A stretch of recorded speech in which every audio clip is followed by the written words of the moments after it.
খলিলুল কদর পয়গম্বর ছিলেন হযরত ইব্রাহিম খলিলুল্লাহ। সুবহানাল্লাহ পড়েন।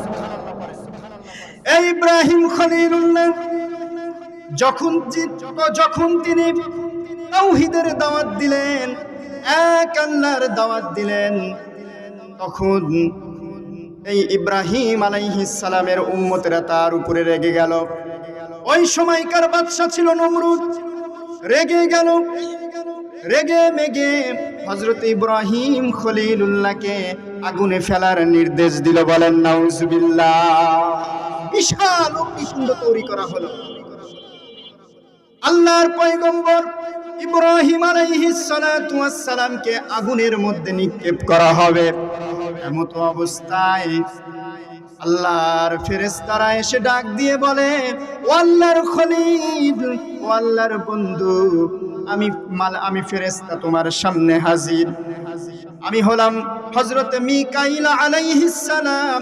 আল্লাহ রাব্বুল আলামিন আমাকে বৃষ্টির দায়িত্ব দিয়েছেন, মেঘমালার দায়িত্ব দিয়েছেন। ওগো আল্লাহর বন্ধু, আল্লাহর খলিল ইব্রাহিম, একটিবার আমি মিকাইলকে আপনি আদেশ করেন, আমি বৃষ্টি দিয়ে নমরুদের তৈরি আগুনকে নিভিয়ে দিব। বলেন সুবহানাল্লাহ। ওদিকে জিবরিল আমিন আসলেন, ডাক দিয়ে বলেন, ও আল্লাহর পয়গম্বর, আল্লাহর খলিল, আল্লাহর বন্ধু ইব্রাহিম, নমরুদ তো বিশাল অগ্নিকুণ্ড বানিয়েছে, যখন তখন আপনাকে আগুনের ভিতরে ফেলে দেয়া হবে, আমাকে একটিবার নির্দেশ দেন। আল্লাহ রাব্বুল আলামিন আমি জিবরিলকে 600 ডানা দিয়ে তৈরি করেছে। আমি যদি একটা ডানা দিয়ে ঝাপটা মারি, নমরুদের তৈরি অগ্নি নিভে যেতে দেরি হবে না। আমাকে আদেশ দেন।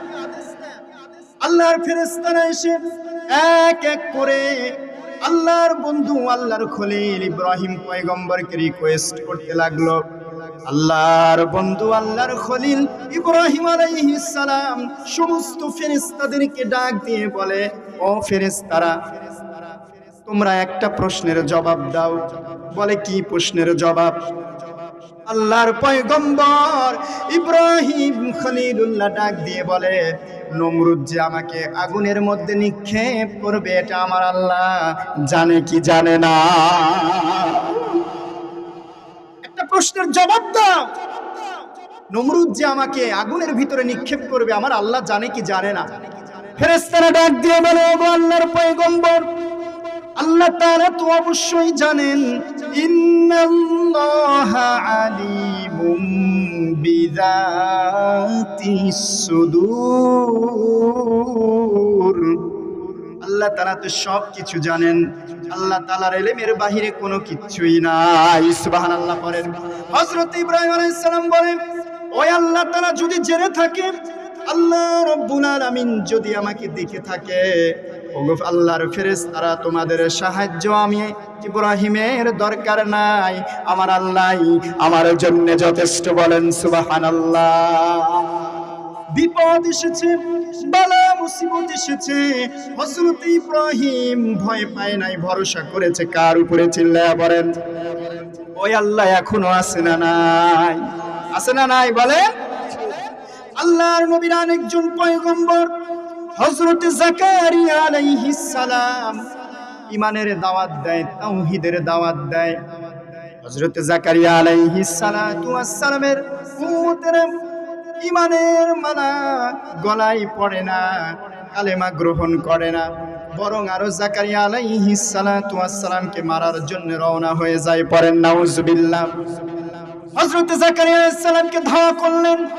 আল্লাহর পয়গম্বর হযরত জাকারিয়া আলাইহিস সালাম জঙ্গলের দিকে দৌড় দিলেন। এদিকে শত্রুরাও তার পিছে পিছে দৌড় দেয়।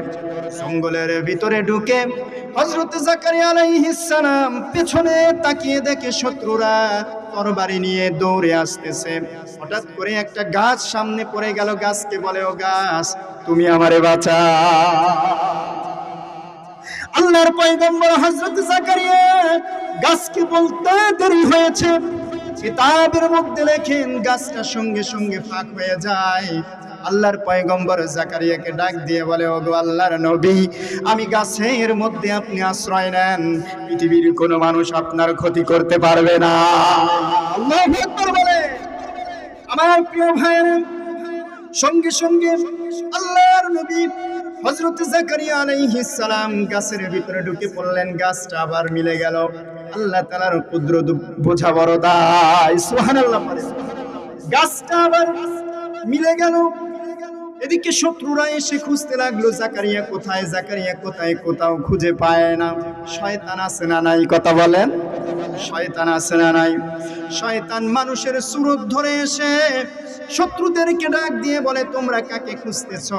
বলে, আল্লাহর পয়গম্বর জাকারিয়া আজকে দুনিয়া থেকে বিদায় করে দিব। এই জঙ্গলের ভিতরে ঢুকেছে, কোথাও খুঁজে পাওয়া যায় না। শয়তান ডাক দিয়ে বলে, তোমরা খুঁজে পাবা না। হযরতে জাকারিয়া পয়গম্বর এই গাছের মধ্যে আশ্রয় নিয়েছে। বলেন সুবহানাল্লাহ। শত্রুরা বলে, এটা কি সম্ভব? মানুষ কখনো গাছের ভিতরে আশ্রয় নিতে পারে? শয়তান ডাক দিয়ে বলে, জাকারিয়া তো কোনো সাধারণ মানুষ নয়, আল্লাহর পক্ষ থেকে প্রেরিত পয়গম্বর। বিশ্বাস যদি না হয় গাছের কাছে যাও, গাছের দিকে লক্ষ্য করে দেখো, জাকারিয়া পয়গম্বরের জামার একটা কোনা গাছ দিয়ে বের হয়ে আছে। বলেন সুবহানাল্লাহ। শত্রুরা দেখে ফেলল। এখন কি করা যায়? শয়তান বুদ্ধি দিল, কুপরামর্শ দিল, কি করবা, কি করবা? করাত নিয়ে আসো, গাছটা চিরে ফেলো, হযরত জাকারিয়াকে দুনিয়া থেকে বিদায় করে দাও। বলেন নাউজুবিল্লাহ। আমার প্রিয় ভাই, এক পর্যায়ে শত্রুরা করাত নিয়ে আসলো, গাছটা উপর থেকে চিরে ফেলা হবে। যখন করাতটা গাছের ভিতরে ধরল, কিতাবের মধ্যে লেখে, চিরতে চিরতে যখন কাটতে কাটতে জাকারিয়া আলাইহিস সালামের মাথা পর্যন্ত এসে গেল, আল্লাহর পয়গম্বর জাকারিয়া চিৎকার করে আমার আল্লাহরে ডাক দিয়ে বলে, ও দয়ার মালিক, ও দয়ার মালিক, আমি তোমার পয়গম্বর জাকারিয়া, ও আল্লাহ, তোমার কাছে সাহায্য চাই। এখন তো আমাকে সাহায্য করার মতো কেউ নাই। আমি জাকারিয়ারে বাঁচাও, নইলে শত্রুরা ওরা মাথা কেটে আমাকে দুনিয়া থেকে বিদায় করে দিবে।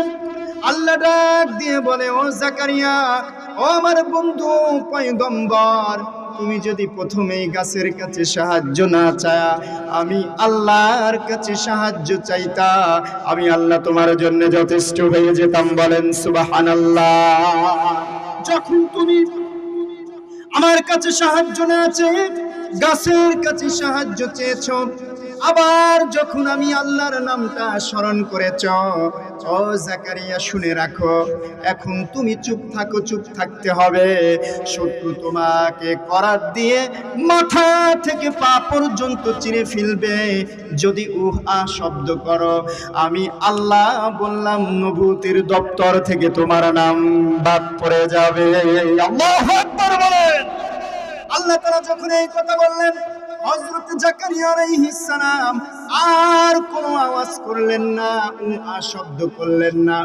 মাথা থেকে পা পর্যন্ত চিরে ফেলা হয়েছে, হযরত জাকারিয়া আলাইহিস সালাম আওয়াজ করে নাই। বলেন সুবহানাল্লাহ। তো ঈমানদার যদি দাবি করে, ঈমানের পরীক্ষা দেওয়ার দরকার আছে না নাই? কথা বলেন। ঈমানের পরীক্ষা দিতে হবে। পয়গম্বরেরা ঈমানের পরীক্ষা দিয়েছে।